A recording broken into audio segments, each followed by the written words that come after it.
Amigos y hermanos, seguimos en la brecha, viendo tan importante como son las migraciones miradas bajo el punto hacia una teología profunda de ellas. Y en este caso concreto es la tradición apostólica, padres de la Iglesia en emigración. Para entender esta dimensión, una breve máxima, y es la siguiente. Puede encontrarse una incipiente reflexión sobre la movilidad humana en la tradición patrística, por ejemplo, en los siglos del 1 al 8. Con respecto a la hospitalidad cristiana, algunos padres apostólicos y más tarde los padres, hemos dicho algo en la introducción, apologistas, comenzaron una reflexión teológica. El discurso de Diógenes,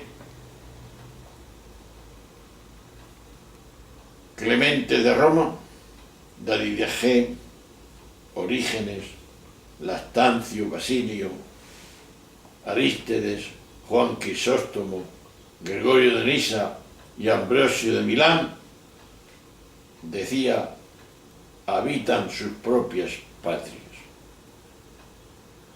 Pero, como emigrantes peregrinos, toman parte en todo, decían ellos, como ciudadanos.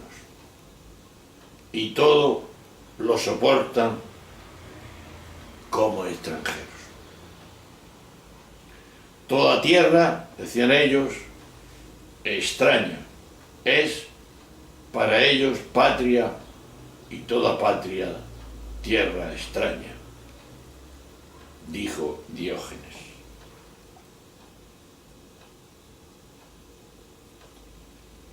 En Orígenes, en el comentario a la epístola a los romanos, se nos pide estar solícitos y activos en la hospitalidad.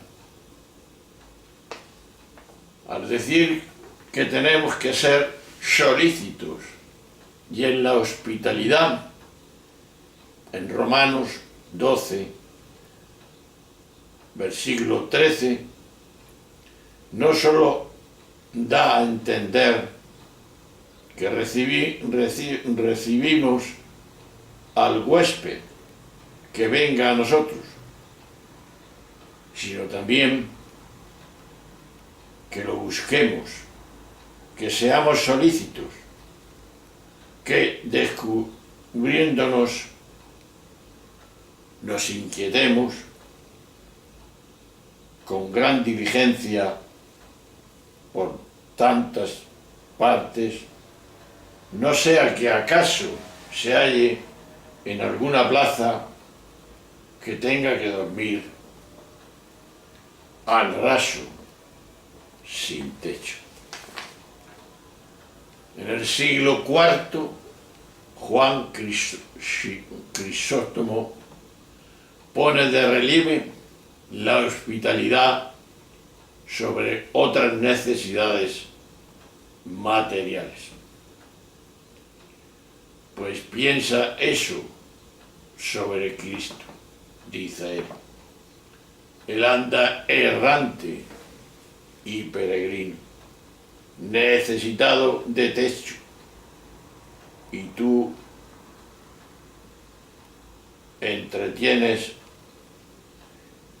te entretienes en adornar el pavimento, las paredes y los capiteles de las columnas y en colgar lámparas con cadenas de oro. Todos estos tesoros se los pueden llevar. Cuando hagas por tu hermano, hambriento, emigrante o desnudo, ni el mismo diablo te lo podrá arrebatar, decían.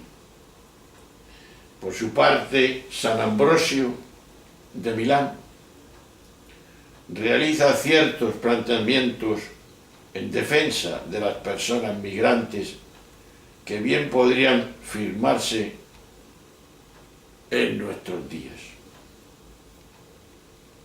Dice él: de ninguna manera se debe arrobar a los que expulsan a los emigrantes.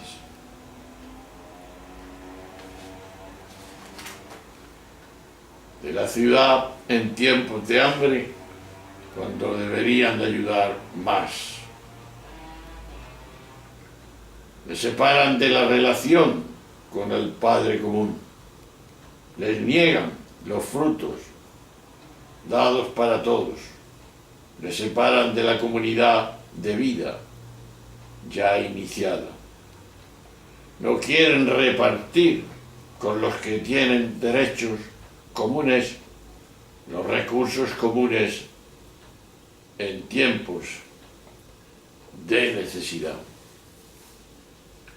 Y San Agustín nos describe que la hospitalidad enriquece tanto al huésped como a la persona que lo acoge. Nadie se envanezca porque acoge al inmigrante. Cristo lo fue. Mejor era Cristo acogido y sobrecorrido que los que la acogieron y socorrieron. Nadie, pues, hermanos míos, sea soberbio cuando socorre al pobre, ni diga en su espíritu: yo doy, él recibe, yo le admito en mi casa, él carece de techo. ¿Acaso es más lo que tú necesitas? Quizá es justo aquel a quien acoges y él necesita pan y tú verdad. Él precisa techo y tú cielo. Él carece de dinero y tú de justicia. Incluso Agustín llegará a plantearse su condición de migrante en el mundo que habitamos y que es de todos, diciendo estas palabras: ¿cómo podrá recibir a alguien de huésped si todos viven para su propia patria? Las emigraciones, hermanos, son un desafío eclesial. El magisterio de la Iglesia es un hecho, una presentación y premisa histórica para bien de entender. Si bien la atención que la Iglesia dedica a los emigrantes puede encontrarse a lo largo de su historia, es a partir del siglo XIX cuando el magisterio comienza a dedicar una especial atención a la temática con León XIII. Es el primer papa que dedica un documento específico a las migraciones, autorizando mediante la Carta Quadragenosa la constitución en parroquias nacionales sociedades y patronatos a favor de los emigrantes. Los sucesores de este Papa continuarán la línea de su predecesor al instituir obras católicas específicas para los emigrantes.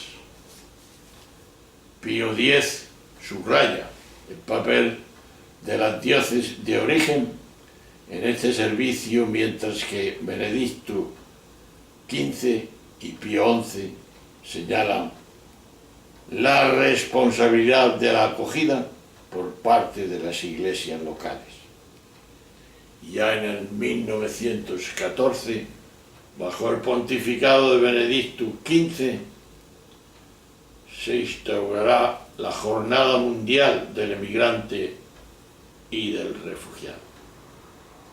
Con Pío XII, que vive la guerra de 1939 a 1945 y sus secuelas, deportaciones masivas, exilios y destierros, se plantea la emigración desde la perspectiva de los derechos permanentemente universales, basados en el principio de la solidaridad de las personas en tanto como personas, y reconoce la salvaguardia y de la libertad natural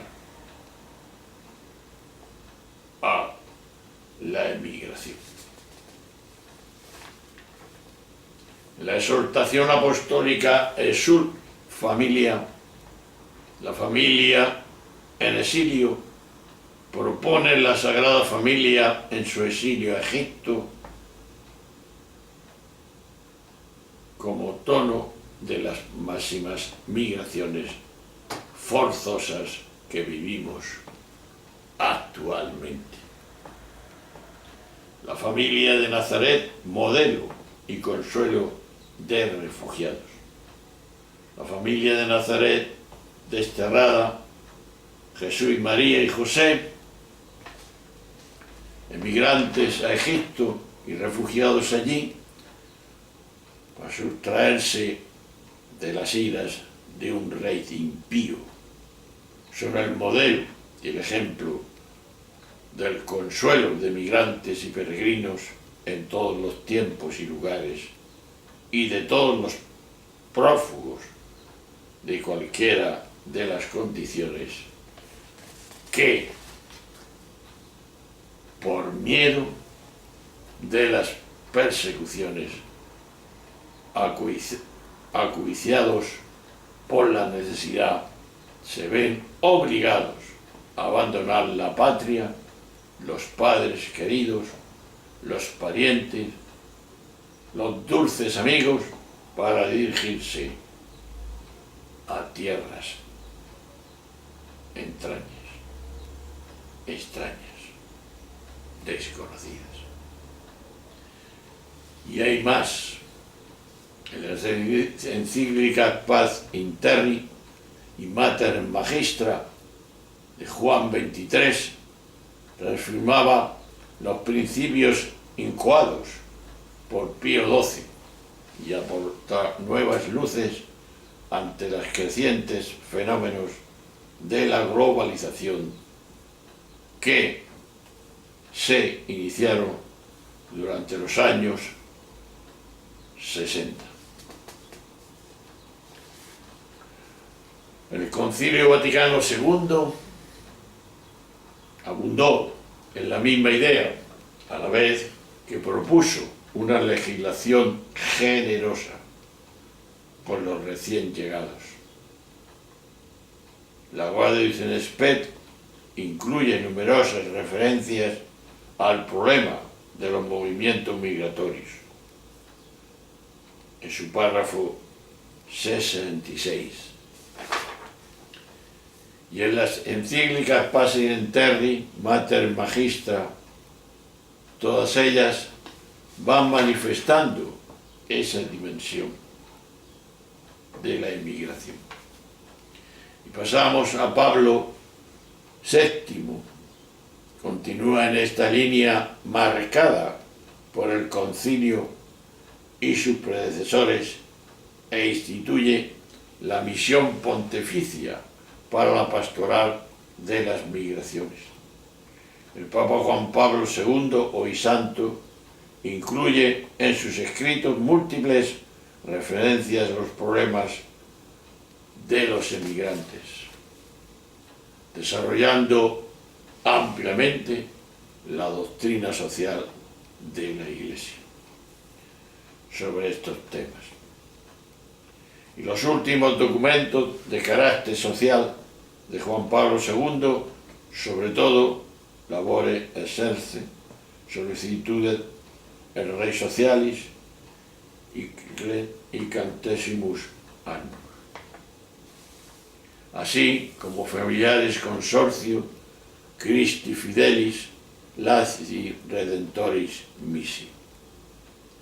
De carácter mayoritariamente eclesial, contiene una rica doctrina y numerosas y útiles orientaciones de tipo práctico para la pastoral de la movilidad humana. Uno de los principales subrayados de Juan Pablo II es el valor central que da a la persona humana. Asimismo, transforma la comisión pontificia creada por Pablo VI en el Pontificio Consejo para la Pastoral de los Emigrantes e Itinerantes. Benedicto XVI, durante su pontificado, se vive una crisis financiera global planetaria y plantea en Caritas in Veritate una mirada íntegra y más ética, con la que se reenfocan las relaciones internacionales, presentando especial atención a los flujos migratorios. En esta encíclica se plantea una auténtica autoridad política mundial y se habla de un desarrollo humano integral. En el año 2016, el Papa Benedicto XVI presenta la migración como un signo de los tiempos, Vaticano II, 2006. Ante el gran aumento global de los flujos migratorios forzosos, el Papa Francisco, el actual, el que tenemos, bendito sea Dios, procedente él mismo de una familia inmigrante, en varias encíclicas y documentos ministeriales, insiste en brindar un gran apoyo y una mirada especial a los emigrantes y refugiados.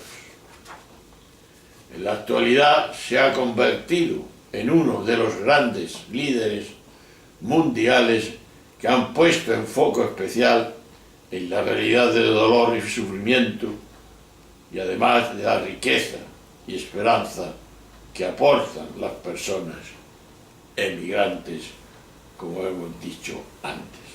Y en enero, lo más cerca como estamos, en el 2017, crea nuevo discaterio para el servicio del desarrollo integral, en el cual confluirán los pontificios consejos para la justicia y la paz, con para la pastoral de los emigrantes itinerantes y la pastoral de los agentes sanitarios. Debido a la importancia de esta realidad, el Papa se ocupará personal y temporalmente de la sección del nuevo discaterio que atenderá a los refugiados y a los emigrantes. Algunas recomendaciones para seguir el camino. podían ser estas, y con ellas termino este vídeo. Desde este contexto actual y desde la peregrinación del pueblo de Dios, ¿cuáles son las encrucijadas y las fronteras que necesitamos transitar como cristianos? A nuestro modo de ver, existe al menos 5 que nos plantean una mirada comprometida con la realidad. La crucijada de la identidad, la de la dignidad, la de la justicia, la de la hospitalidad y de la integralidad.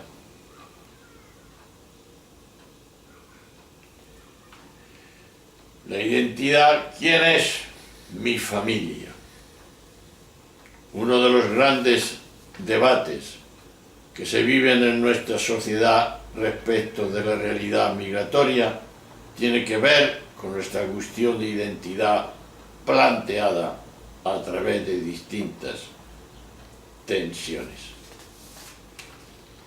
Seguridad nacional, inseguridad humana, ciudadanía nacional, europea, ciudadanía universal, etcétera, etcétera. Uno de los grandes debates que se vive en nuestra sociedad es la emigración, por su versión tan real y planetaria, planteada distintas ante estas situaciones.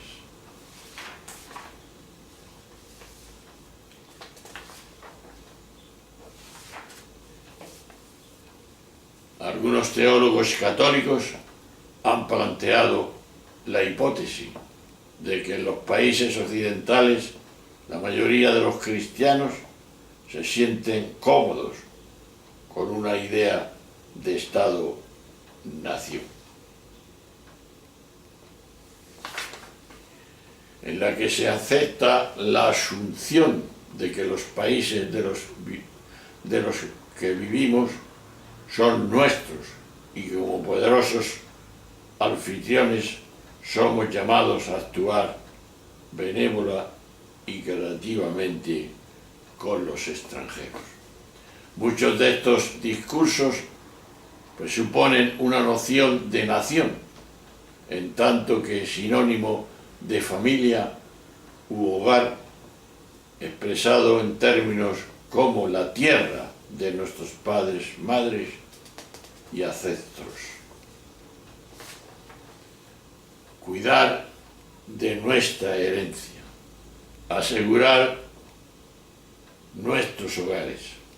Y en el otro extremo se hallan aquellos creyentes que viven su ciudadanía como una manifestación de hecho de comportar la pertenencia a la gran familia, que es la de los cristianos a través del cuerpo de Cristo.